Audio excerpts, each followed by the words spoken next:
Tuhan yang terkasih, Shalom.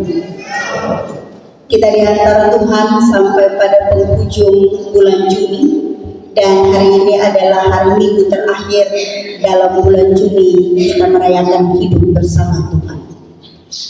Firman Tuhan ada bagi kita di bawah tema jangan menjadi batu sandungan bagi sesama. Saudara-saudaraku yang diberkati Tuhan, salah satu pertanyaan yang sering muncul adalah mengapa makin banyak orang hidup menjauh dari Tuhan? Tentu ada beragam jawaban. Terhadap tiap jawaban ada beragam analisa. Yang menarik adalah dalam kenyataannya orang menjauh dari hidup bersama Tuhan bukan karena mereka marah dengan Tuhan. Orang menarik diri dari persekutuan orang-orang percaya kepada Tuhan juga bukan karena mereka benci Tuhan. Karena kenyataannya masih banyak orang percaya kepada Tuhan. Masih banyak orang menata hidup dalam pengharapan kepada Tuhan. Juga masih banyak orang mencoba melihat dinamika hidup berdasarkan pandangan iman. Lalu bagaimana pertanyaan itu dijawab? Kenapa belakangan ini banyak orang seolah-olah menjauh dari Tuhan? Sadar atau tidak jemaat Tuhan? Yang membuat banyak orang terluka justru bukan karena Tuhan, tapi karena pengalaman-pengalaman mereka dengan orang-orang yang menyebut diri sebagai anak-anak Tuhan. Justru yang membuat orang memutuskan dalam tanda petik menjaga jarak adalah karena sesama yang menyebut diri pengikut Kristus. Dan karena itu, ada banyak orang pikir lebih baik beta soleh ada di situ daripada beta tambah dosa. Ada banyak orang yang merasa kecewa oleh karena mereka dihakimi oleh orang lain.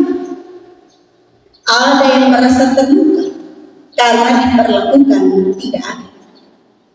Ada yang tidak suka karena dia tidak diterima dalam kelompok tertentu, disakiti lewat kata, bahkan lewat kata hidup sesama.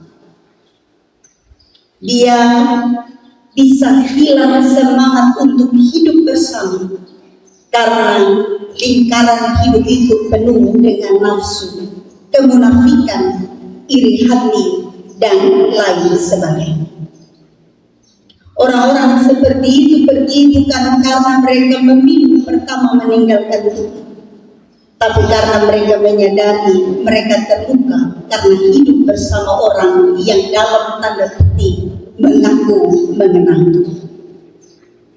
Dalam keadaan seperti itu, firman Tuhan hari ini kena mengenang dengan keseharian hidup kita. Teks Matius ini adalah teks di mana Yesus memberi pengajaran, tapi juga memberi peneguran yang sangat terang-terangan dan juga sangat keras. Yesus bicara tentang bahaya konflik oleh karena manusia tidak mampu menjaga hidup bersama orang lain. Bagi Yesus sangat berbahaya kalau hidup bersama diisi dengan semangat yang baru, tapi juga ada yang lain mengisi dengan semangat menjadi batu sandungan bagi orang lain. Teks ini menarik karena Yesus bukan hanya memulai dengan menegur kelompok besar. Yesus justru memulai dengan bicara, menegur, dan mengajar murid-muridnya sendiri. Artinya, Yesus mau memulai peringatan ini dengan pertama-tama bicara kepada orang-orang yang memilih untuk hidup dekat dengan Dia. Maka dalam teks Injil Matius ini, Yesus mengingatkan bahwa hidup orang-orang percaya akan selalu berhubungan dengan sesamanya. Tidak ada iman yang bersifat hanya pribadi semata. Kita mempengaruhi atau kita dipengaruhi. Kita memberi influence atau sebaliknya kita diberi. Percaya atau tidak, cara beriman kita, cara kita hidup, cara kita bicara tentang Tuhan, cara kita mengatur sikap sebagai orang percaya, bahkan cara kita mengatur dan memperlakukan orang lain, itu mampu menegaskan siapa kita. Bahasa Perjanjian Lama, batu sandungankah kita atau sumber damai sejahtera kita? Maka saya mengajak kita semua berefleksi firman Tuhan dengan bertanya, apakah hidup kita membawa orang semakin dekat dengan Tuhan, atau justru menarik orang makin menjauh dari Tuhan? Maka Injil Matius ini belajar kita beberapa hal, saya catat bagi ini. Yang pertama, pada ayat 6, Yesus bicara tentang penyesat. Kalau ada yang jadi penyesat dengan hidup sebagai batu sandungan, Yesus bilang, ikat batu kilangan di dia leher, lalu kasih tenggelam di laut, sebab keberadaan dia hanya akan bawa kesesatan. Batu kilangan zaman Alkitab orang pakai untuk giling gandum dari biji sampai bisa jadi sangat halus. Itu batu besar, itu batu berat. Kalau ikat di leher ya pasti kita susah. Yesus bilang kalau dalam hidup bersama ada manusia pilih mau jadi penyesat lewat cara dia hidup, maka ikat batu di dia leher, buang dia di laut biar dia tiada dari hidup ini. Yesus mau bilang ini perkara serius. Bagaimana orang bisa hidup di dalam kebersamaan tapi motivasinya jelek? Bagaimana orang bisa hidup di dalam kebersamaan tetapi tidak pernah mementingkan semangat hidup bersama? Jadi bagi Yesus, kalau ada yang merusak iman sebagai batu sandungan, maka dia adalah penyesat. Jadi tidak perlu keliling lalu bicara atau bersaksi tentang berita-berita sesat baru dapat itu gelar.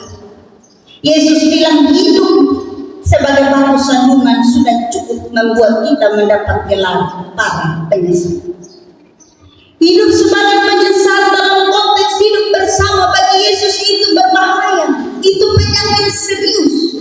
Karena itu Yesus bilang bukan hanya bagi murid-murid para pengajar agar jangan jadi pengajar sesat, tapi juga kepada para murid supaya mereka tidak hidup dengan membuat orang tersandung, membuat orang hilang semangat, membuat orang kehilangan tegangan iman, membuat orang mampu memendam kekecewaan karena luka-luka hati yang tidak selesai, atau membuat orang memutuskan sesuatu yang menjauhkan dia dari kehendak Tuhan. Itu hidup penyesat para batu sandungan.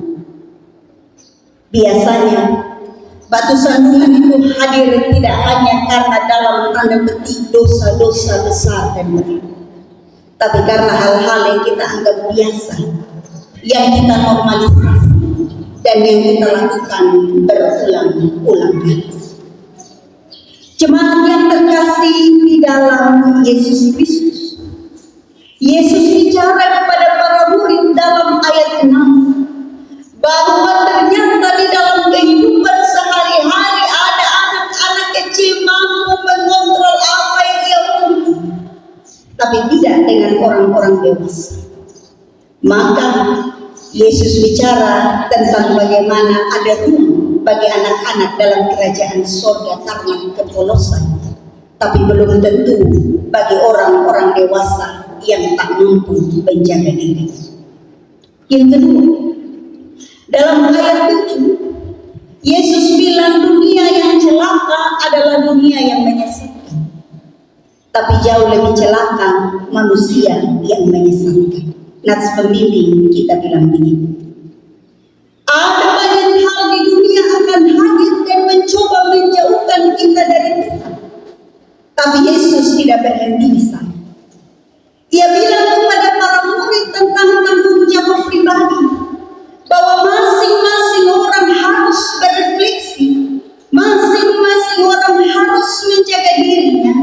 supaya dia tidak menjadi batu sandungan. Maka tugas pertama manusia bukan mengoreksi dunia dan orang lain, tapi tugas pertama manusia adalah dengan besar hati dan berani mengoreksi dirinya sendiri. Berulang-ulang kali ada analogi yang saya pakai. Jauh lebih baik bercermin diri sendiri daripada lirik spion dan memperhatikan hidup orang lain. Jauh lebih baik periksa apa yang saya buat yang membuat saya dapat gelar batu sandungan bagi orang lain, daripada buru-buru tunjuk orang sebagai sumber batu sandungan bagi hidup kita. Ada lebih baik ambil waktu merenung, apakah saya sudah hidup di dalam kehendak Tuhan, atau saya sementara menarik orang jauh dari kehendak Tuhan. Karena itu salah satu lagu kita bakti yang terkenal dia bilang, mulai dari diri sendiri. Dia pakai waktu, dia pakai energi, dia pakai kesempatan hidup untuk lebih dahulu memeriksa diri, lalu pergi dan menjadi berkat bagi orang lain, bukan batu sandungan.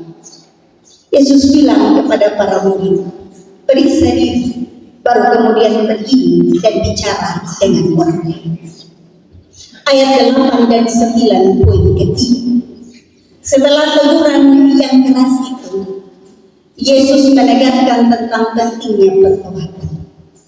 Karena bagi Yesus apa gunanya kita ajar banyak-banyak kalau orang tidak bermuara pada perubahan hidup.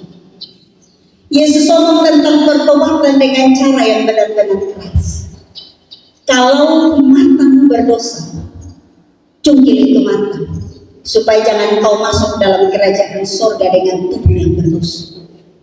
Kalau engkau punya tangan dan kaki melakukan dosa, potong, supaya kau jangan masuk dalam kerajaan Allah bertubuh lengkap tapi berdosa. Analogi Yesus ini sangat keras, karena ini sering dipahami sebagai cara Yesus untuk meniadakan manusia-manusia berdosa. Yesus sebenarnya bicara untuk meniadakan dosa, bukan orang-orang. Bagi Yesus manusia penting, tapi dosa meniadakan hubungan yang murni antara manusia dengan Tuhan.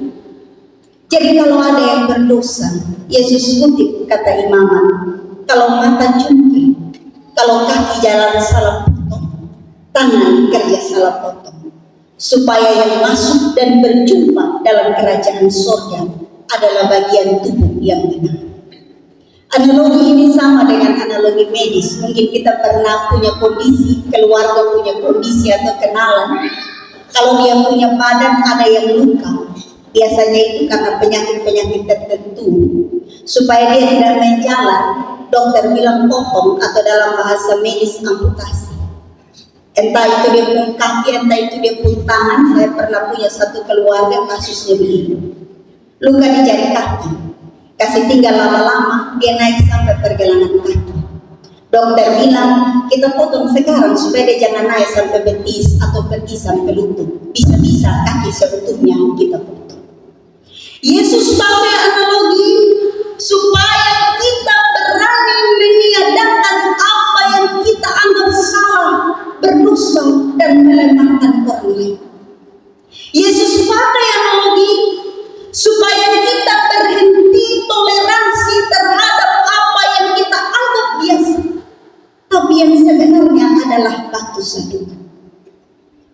Kalau tiap hari maki, lalu kita anggap makian itu sebagai kosakata yang kita sudah pegang dari dulu, makin tiap hari juga kita pikir barang biasa. Yesus bilang itu harus dihentikan. Kalau tiap kali marah kita pukul, kita anggap itu barang biasa, padahal itu adalah batu sandungan bagi hidup orang lain. Dalam terang nasihat Tuhan itu dihentikan. Kalau kita bikin barang sampai hari demi hari, karena itu kita bikin ulang-ulang, kita anggap kebiasaan. Tapi kita sementara jadi batu sandungan bagi hidup orang. Itu Yesus bilang bebas. Jadi tidak ada ruang bagi Yesus untuk toleransi terhadap kebiasaan salah yang dilakukan berulang-ulang kali. Bertobat, itu maksud Yesus dalam ayat 8 dan 9. Yesus tidak menghendaki agar kita meniadakan hidup. Ia menghendaki agar kita hidup dengan belajar meniadakan dosa.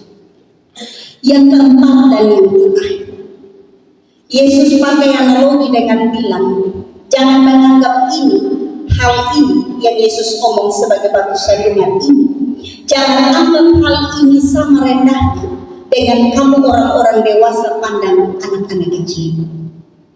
Kalau Bapak punya waktu silahkan baca bagian sebelumnya pasal 18 ayat 1 sampai 5. Yesus omong tentang siapa yang terbesar dalam kerajaan surga dan anak-anak adalah yang terbesar karena ketulusan hati. Yesus pakai lagi analogi yang sama menutup teks ini dengan bilang, jangan pernah anggap rendah ini perkara seperti kamu pandang rendah anak-anak. Ini ungkapan simbolis yang Yesus beri kepada orang-orang percaya, terutama kepada para murid, agar mereka belajar menghargai pengajaran yang Yesus sampaikan.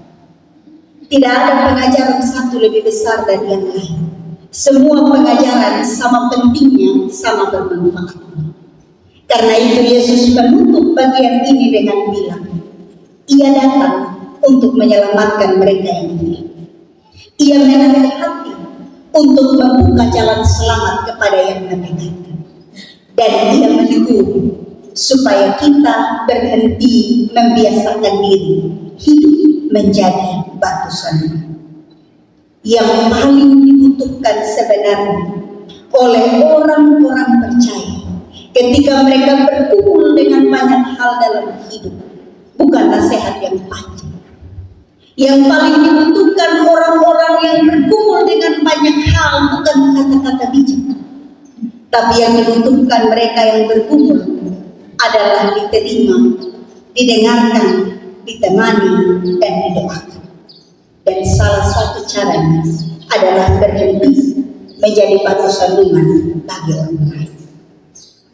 Bapak, Mama, saudara-saudara yang kekasih dalam Yesus Kristus, maka pagi hari ini kita pula mendengar teguran. Mungkin kita merasa apa yang Yesus omong ini tidak tepat karena kita hidup ada baik-baik saja. Tapi ada baiknya kita semua, termasuk saya yang berbicara, mengambil waktu sejenak dan berefleksi. Benar, kita tidak pernah jadi batu sandungan. Baiklah kita ambil waktu dan berteduh hati lalu berpikir, benarkah saya punya kata, saya punya perilaku, saya punya relasi tidak pernah menjadi batu sandungan bagi orang lain? Dan juga ambil waktu untuk tidak menggunakan kesempatan ini menilai orang lain sebagai batu sandungan, tapi memeriksa diri untuk langkah yang lebih baik. Kita semua diberi kesempatan untuk hidup, agar kita berusaha untuk hidup di dalam kehendak Tuhan. Dan firman Tuhan bilang, mulai dari diri sendiri, pergi dan jadi berkat bagi orang lain. Kiranya firman Tuhan mendasari hidup kita, agar kita menjadi pembawa damai dan bukan batu sandungan. Tuhan memberkati kita. Amin.